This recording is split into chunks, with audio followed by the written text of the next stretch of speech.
आजकल आम आजकल आम समय केते कौन कर बर्तमान आपारूँ कि जोड़े गुरुदेव कार्यक्रम थी आम से निश्चित भाव ठिया हबू आम किसी न कर पारे 5 भाई साथ मिलामिशा आम चलू हेले मोर कर्तव्य प्रणता आम गुरुदेव शिक्षा देती टाइम काउंसिलिंग देती समयानुवर्तिता ज्ञान रहा दरकार किंतु क्या पाखे समयानुवर्तिता ना कर्तव्य प्रणता ना आलस्य हुए न आलस्य समस्त विराट गोटे घातर शत्रु कि आम आलस्य होगा बाध्य हो कहीं किसी कर इच्छा ना गला आम हूँ आज्ञा 3 भाई किंतु समस्त आज्ञा टे कमजोर आर्थिक अवस्था किंतु गोटे दिन गुरुदेव मत कौन प्रकार अभाव खाया पीबार अभाव ना कि लोक संपर्क अभाव ना ये पंडा बाबू आगे आमर गाँ पाख लोक एमतीका भाई मैंने डेली 4-5 जन 7 जन मो पाखे बस समय उदाहरण देलु कि ना तथापि श्रद्धा सहानुभूति एत अच्छी कहला बुझे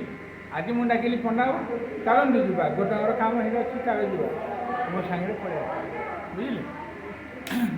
सी होती प्रोटीन बेपार करते टीवी दुकान करते है अभाव असुविधा किसी ना तथापि आगे आम कथा मानिक पड़े आम आज्ञा गोटेर कृपार गोटेर आशीर्वाद आम आज्ञा देखो आर्थिक अवस्था ना 4टा रोग है 4 वर्ष 4टा रोग आक्रमण कला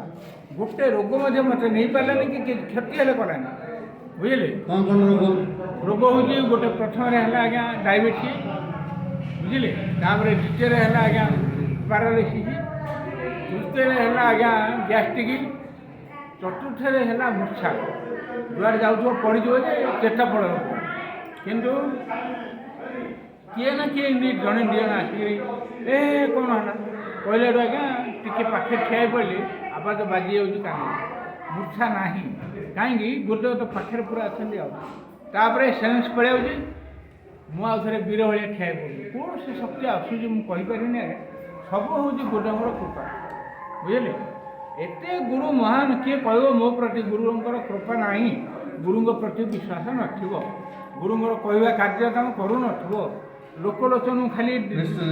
जगह पकई खाली बुलुथ कि गुरुदेव तुम कम कर निर्देश मान निश्चित भाव तुम निश्चय आगू पड़े आ गुरुदेव कृपा तुम बड़ लोक हो पार तुम समस्त हाथ में सामिल हो पार सब कथा गुरुदेव मानिला हम किसी मानवनी खाली मत कि मिलूनी कि मिलनी हेनी ना ठीक है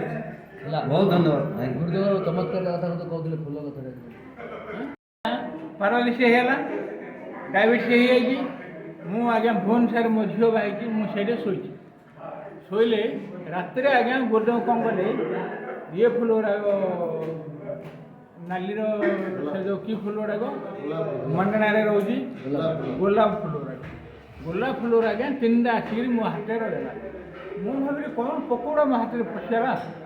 मु भाविली झील झील काटगली से शोले सब आरपट रूम में धाई आस कौन है बाबा बोले मो हाथ में कि पकोड़ा गोटे देखी मुझे धरिक देखिए बाबा तुम गोलाप फूल एत सुंदर फूल धरीज कौन पोक बोली कौच यहाँ पोक नुह यहाँ फूल कौन आसला आम ये मानना ना फूल तो ना तुम तो केत आन मो पिला किए लगे ना कौन आसला बोली माँ मत कहले जड़े आसिक कहले मो गुरु भाया दुखुच्च मत कहले पुओ यहाँ जिते जाबड़ी रही से पूरा खुशी हो सकाल पहले तोर आगे किसी न कौन यहाँ माँ ना ना कि ना फूल डाक मुझे धरती तुम बहुत बढ़िया कर हो ठीक अच्छे फूल गुरा मुझे पारि कि मुझे माँ नबी जे जाग्रत रख मत आगे सका देबू ये फूल गुरुदेवर कृपा आपको फोपाड़ देवुन पारे मो झील आज्ञा सुभाषिनी परिड़ा सी आज्ञा से फूल नहीं रखिले मत सका जमी उठी मत बाबा तुम गोटे काम कर तुम जो डेरी गाधुल कहीं तुम बहुत रुग्ण हो आज तुम डेरी गाधो सहले गाधु 4टा बेलू जो गाधुल न गाध 6टा बेलू गाध 6टा बेलू से 3 मास रही 3 मास पर मुझे मागिक आसली किंतु आज्ञा जी शुणिला से फूल जी देखला आज पर्यटन मो घर रखिले टी मौलिया नहीं से फूल ବୁଝିଲେ କେତେ ଦିନ ହେଲାଣି? ହେଲାଣି 3 ବର୍ଷ ହେଲାଣି। ଓହୋ 3 ବର୍ଷ ହେଲାଣି ସେ ଫୁଲ ବିସର୍ଜନ କଲା ପର୍ଯ୍ୟନ୍ତ ରହିଲା ଆଜ୍ଞା। ବହୁତ ଦିନ ପରେ 4-6 ମାସ ପରେ ବିସର୍ଜନ କଲି ନିଜେ ନେଇକି। ବିସର୍ଜନ କାହିଁ କରୁଥିଲେ? ବିସର୍ଜନ କଲେ ସମସ୍ତେ କହିଲେ ଗୁରୁଦେବର ପ୍ରସାଦ ଏଇଟା ତୁମର ଭଲ ପାଇଁ ନେଇଥିଲେ, ରୋଗମୁକ୍ତ ହେଇଗଲା, ତୁମେ ଆକୁ ରଖନ, ଡାଇବେଟିସ୍ ଭଲ ହେଲା। ଆଉ ପାରାଲିସିସ୍ ଇଏ ଦେଖନ୍ତୁ ଆଜ୍ଞା, ପାରାଲିସିସ୍ ଏ ଆଙ୍ଗୁଠାରେ ଆଜ୍ଞା ରହିଲା, ଆଉ ସବୁ ଆଙ୍ଗୁଠି ଆଜ୍ଞା ଠିକ୍ ଅଛି। ଏ ଆଙ୍ଗୁଠି ଆଜ୍ଞା ରହିଲା, ଇଏ ଆଉ ବାଙ୍କାଟା ସଳଖ ହେଇପାରିଲା। ଇଣ୍ଟରଭ୍ୟୁ ଦିଅନ୍ତୁ।